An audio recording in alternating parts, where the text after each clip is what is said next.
I know, but I'm saying I've never seen you even try. I've never even seen you try to do that. Okay? And that's not what she's doing.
That was nice and fast.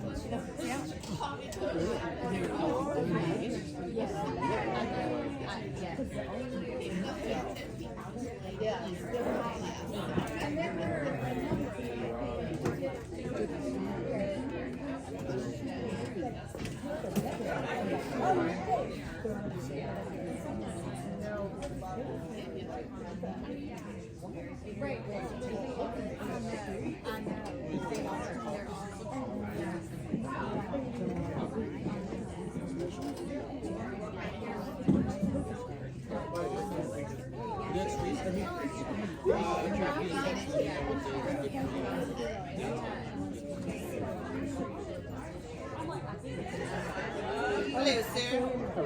Good, how are you doing?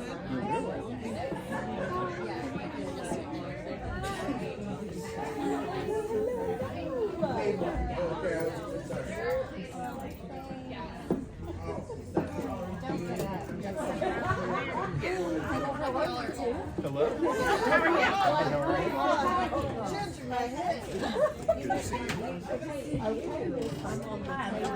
Michael H. Eight. Like an 8 back in Okay, yeah. I'm the performance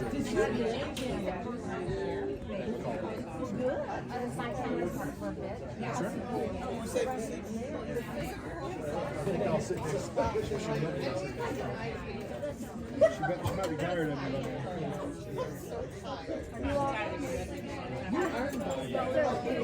We did, but we actually just bought a house in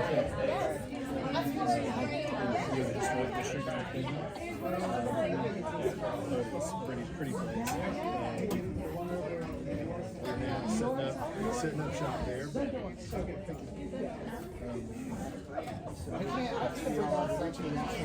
I know, it's always going to be really challenging.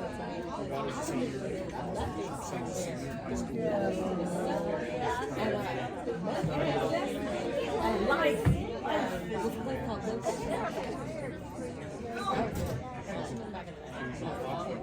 She is now a master. Yeah.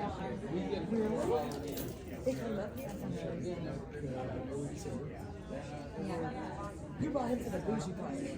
I took him over here. I took him all around town. But I said, well, this is north. They call it. The north shore. So try saying that to old time California. Have you?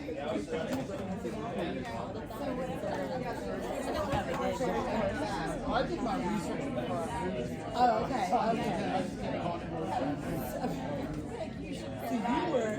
you were smart. Well, I think we had moved over there.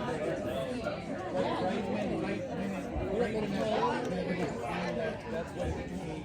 Yeah. Were you there before it became north? On that, I hope you're right.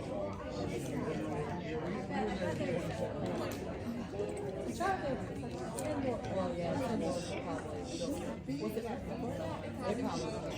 The condos? Okay.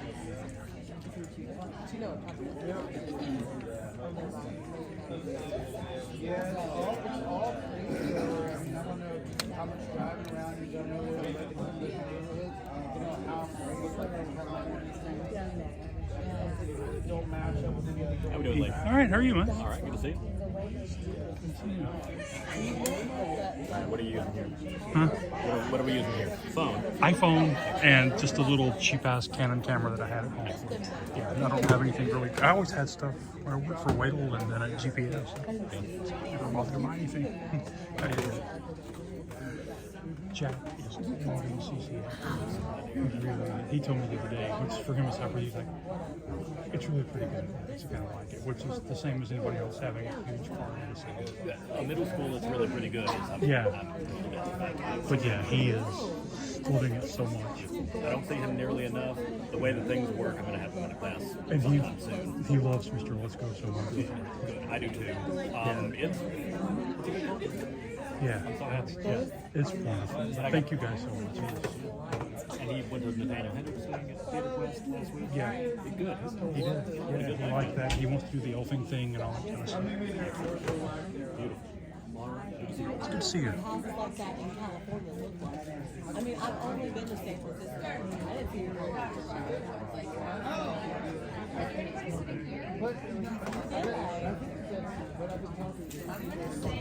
Well, this is Shalita here. Areas. Right here. Like every. But they're like, oh, we want to do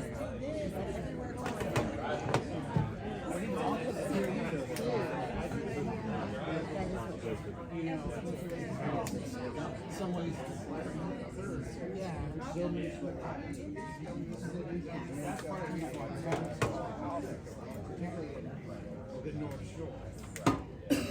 Oh, look out. Yeah. That's where the people sit up to gaze down and signal. Exactly. Be like, nobody is here. It's like in between.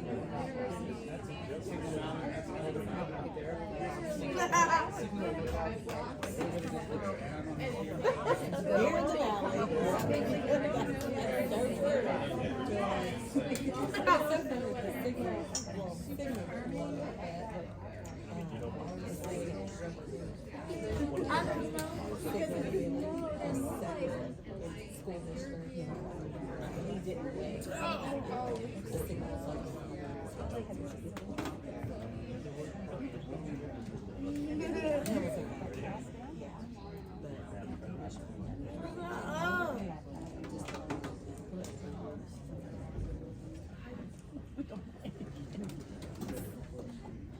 Good evening.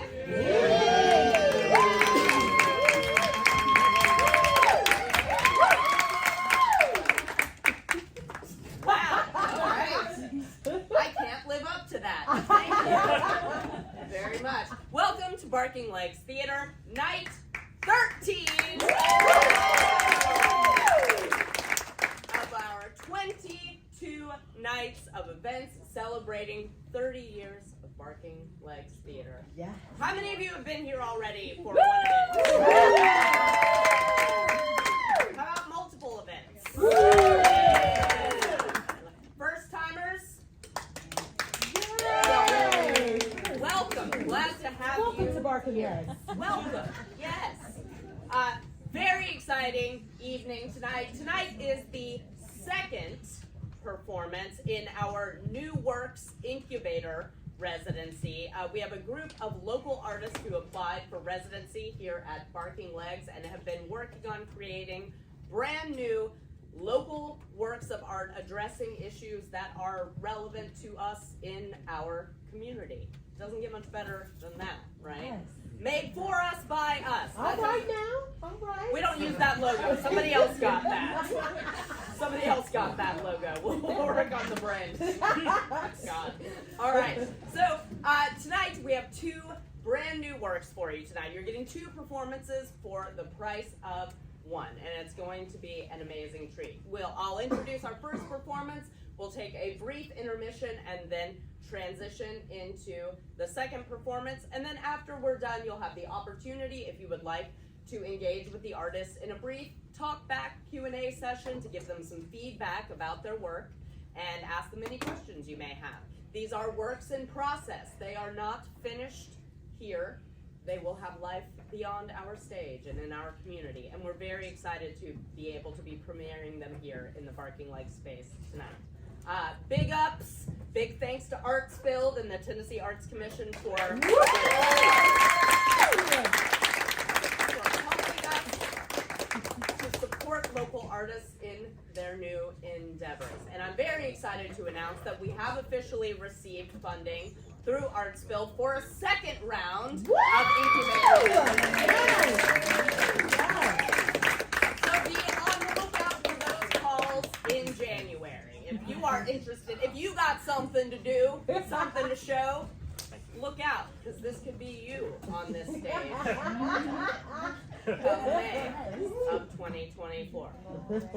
So 2 performances for you tonight. First, we will be having Marek Krawczyk. He has I don't even know how to explain what he's about to do, an interdisciplinary multimedia performance experience at night by grass and trees, followed by Monica Ellison and her dance company with Squeeze and Ain't Got Time for Nothing. It's going to be a beautiful juxtaposition of brand new works. I'm so excited. So please give a big warm welcome to your first artist this evening, Marek Krawczyk.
Hi, my name is Marek Krawczyk. It is now 7:51 p.m. 20 years ago when I first wrote this piece, I said something like, "Let's begin in my mind." Place that used to be so tightly wound around hopes and delusions of grandeur, I would have trouble sleeping without stirring. It's a landscape of dreams and unrealities. But today I'll say, let's start somewhere else. Oh, we'll start in my mind. But it's a different mind than when it was when I was 23. I'm 43 years old. Well, 43 years, 6 months, 18 days, 6 hours, and 26 minutes if we're being exact. We'll begin in my mind, but with some text messages I sent yesterday at 4:17 p.m. I'm going in and out of panic attacks today. Everything has just caught up to me. Losing a job of 5 years, the play in DC, the travel, the musical, having combat with so-and-so, the barking legs piece, Lyft driving, some asshole yelling at me that I'm his Lyft driver when I'm not. Knowing I have to reconceive a role in a show I'm directing. Other stuff. And then seeing that last night, I just felt something.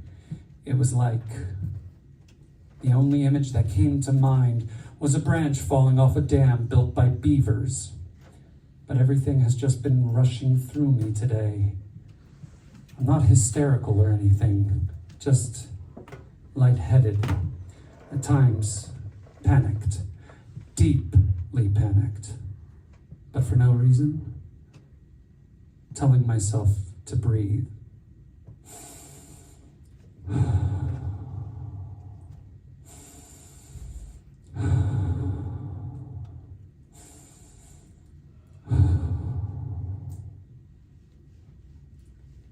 These all deserve explanations. And these all tell you who and what I am in one way or another. However, text messages are for shorthanded communications. And theater is communication for the long-winded and pretentious. I should know I'm rather long-winded and pretentious as all fuck. Can't you tell already? Let's begin again at the beginning. Text number 1. The beginning in this case is no longer my mind, but instead a time, a place, Boston, Massachusetts, April 2018. Forgive me for the lack of details, but I only remember it was late April. I received a phone call from a Dr. Autumn Graves offering me a job and a new life teaching theater at a girls' school in Chattanooga, Tennessee. Throughout the interview process, all my friends ask, "What's it called?"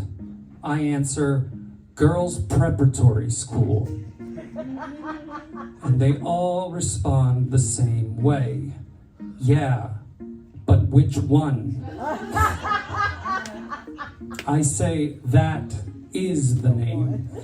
And all my friends respond the exact same way.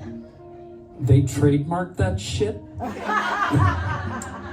I can't decide if that's really cool or really lame. Good luck in the South. Now, at this point, Chattanooga was still a little more to me than a place name on a placemat, which was on the tabletop in some greasy spoon diner or restaurant outside of Nashville on my way to Texas when I was in grad school in August 2003. I looked up at the waiter and said, "Do you know what Chattanooga's like?" And he responded, Oh, you don't want to go there. Chattanooga's a shithole. And in April 2018, I am standing on a street corner outside of Boston Conservatory at Berkeley, and I agreed to make that shithole my home. I was, and no longer am, the director of theater at a certain preparatory school. The going story is that my position was dissolved, and that was due to budget cuts, due to lower enrollment, or due to creating new efficiencies. You know, like a studio apartment. There are rumors and innuendo about other nefarious reasons, like something to do with, quote, the new culture wars, unquote, which is really rather a drag, because the new culture wars are just like the old culture wars, so there's no novelty to this story. Still, it's a story that eventually lands in the New York Times and subsequently plagues every job interview I've had for nearly the last 10 months, and people routinely ask, aren't you still angry? Aren't you still upset? Aren't you just so fucking pissed off? I'll spare you, my audience, the details of the story, the true story, because the true story is irrelevant tonight. Because all I can think about when I think about my now former job is about all the routines I lost and the rituals broken. The morning coffee that tasted mildly burnt. The hiding in the catwalks of the theater to avoid my colleagues. The time that passes before your eyes as you watch a child literally grow before them and wonder, how many times has she changed her hair color? All my rituals, all gone, dissolved, like I'm told my position is, into the ether, and so is who I was. And my daily ritual now is asking, who am I now that I am not what I was? Am I still a director of theater? Or am I now that bald Lyft driver? This is the point in the piece when I should tell you what we're about to do. Sometimes I like to think of myself moving out of all this with the powers of 10. Do you know what the powers of 10 is? Or was? It's a short film where it drifts out into the cosmos. The picnic near the lakeside in Chicago is the start of a lazy afternoon early one October. We begin with a scene 1 meter wide, which we're viewing from just 1 meter away. Now every 10 seconds we will look from 10 times farther away, and our field of view will be 10 times wider. So goes the narration of the film. I earnestly drift out from my mind. You know, the place I said that used to be so tightly wound around hopes and delusions of grandeur, I would have trouble sleeping without stirring. Well, we drift. Beyond the intangible landscapes of my psyche, where rest the thoughts behind text number 2, the play in DC. Remember, we're still talking about the text messages and my mind. The aforementioned play was The Caretaker by Harold Pinter. I played a man named Aston. The play itself is actually rehearsing in Delray, a neighborhood of Alexandria, Virginia, performed in Bethesda, Maryland, and I'm staying in Arlington, Virginia with 2 friends. DC is never formally used as a basis for performance or rehearsal, but DC is used as a point of reference because, really, who the hell knows where Bethesda, Maryland really is? I've been to Bethesda, Maryland for 16 performances of The Caretaker, 16 performances in which I have a 10-minute monologue about receiving electroshock therapy, and I was there for all of it in Bethesda, Maryland, and I still couldn't tell you where the hell it is. But I can tell you that's where the 12 broken Buddhas came from. Every night, one was smashed on stage. And I can now tell you they're here to provide a shape, a form, a ritualized space I am using to hold myself together. just like I can tell you we're going past the electrical firing synapses of my brain and nervous system. And we're going to drift out into space by the powers of 10. I can feel myself on the outside looking in, going up like a spirit, beyond the regions of my skull. I peel back each bloody, sponge-like membranous layer of crust encapsulating my head, and I am set free to look at myself. At this close depth, the natural blots and blemishes on my epidermis create a landscape of intense hideousness. It is now 8:01 p.m. I pull my eyes back further, even so I can see my whole face. The blots and blemishes are not so noticeable. In fact, I could say I'm rather handsome, in an ugly sort of way. The view is pulled back further yet again.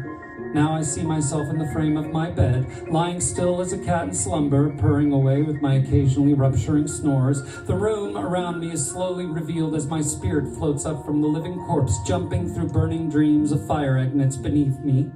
The room is neatly fashioned. Bare yellow walls form the outside frame, and the painting within is, well, decide for yourself.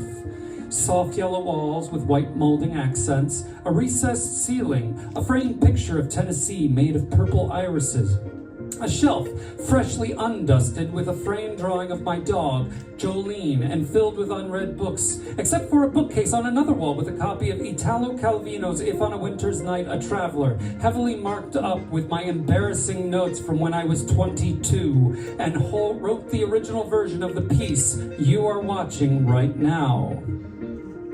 The chaos of this vision becomes a twisting picture losing frame and leaves my view as I pull back even further. Now, the changes will become drastic as I can see my whole house, which makes up some of the aforementioned vague stuff from text number 12, which I mentioned earlier. Remember those? I pulled past some of the other texts. We'll leave that stuff unexplained as stuff, and you can use your imagination, just like we do in the theater. And like we do as we pull above my house, it frames my indoor life, an 1,800 square foot shelter that holds my life, my wife Caitlin, our dogs Jolene and Freddie Mercury and Foster Lulu, black trousers, black sneakers, an oven mitt slightly melted from holding on to an oven grate for too long, the microwave, a PlayStation 5, my full bladder within my sleeping body, a canvas sack. My sorry attempt at building a home recording studio, that picture of my pet Jolene that I mentioned earlier, and my oft-forgotten and rarely regarded personally autographed copy of a gray George Foreman lean, mean, fat-reducing grilling machine with bun warmer. It is now 8:03 p.m. The journey upward has only taken a few minutes, so I am not too exhausted, although maybe you are by the pretentiousness. I force myself up to the heavens faster now, so I can see my entire street. My house is one of many houses. Emily and Corey's house, Scott and Amanda's, although I think her name is actually Ashley. That place 3 houses down with the lady we've all been told to avoid, or she will call the cops on us for anything, and I mean anything. The yards detritus we all throw away at the end of our cul-de-sac. My Honda CRV, my wife's Honda Fit, the unseen boundary line between Tennessee and Georgia, and the dividing line between what's normal and what's very, very weird. All simply part of the city-suburban landscape that surrounds my house and engulfs the Tennessee and Georgia countryside. With more force, I tear myself up to the heavens at a breakneck pace, the pace of my life. My street disappears and becomes part of an atlas-like picture of sharp-angled lines that skew into each other. Within the following moments, these lines disappear within the ever-changing frames of cities to states, states to the outline of the United States of America, the outline of the United States of America to the continents of North and South America. The Americas become a landscape on the planet Earth, wading their shores in the blue, blue ocean. It never looks blue up close. The Earth pulls back.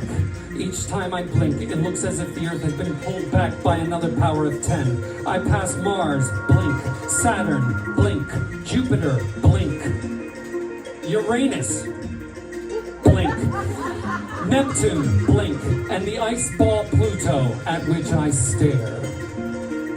I go through the burning fire of a globular star cluster right at the borders of the Milky Way, and I burn into the great nothingness like a comet, set adrift like so much stardust.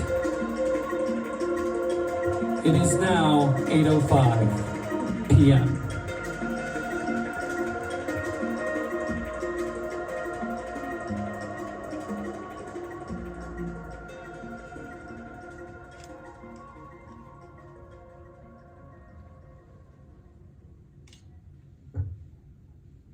You are in the silence of my personal void. Welcome. This is where the echoes of nothingness linger, and I can find the newly empty canvas of myself.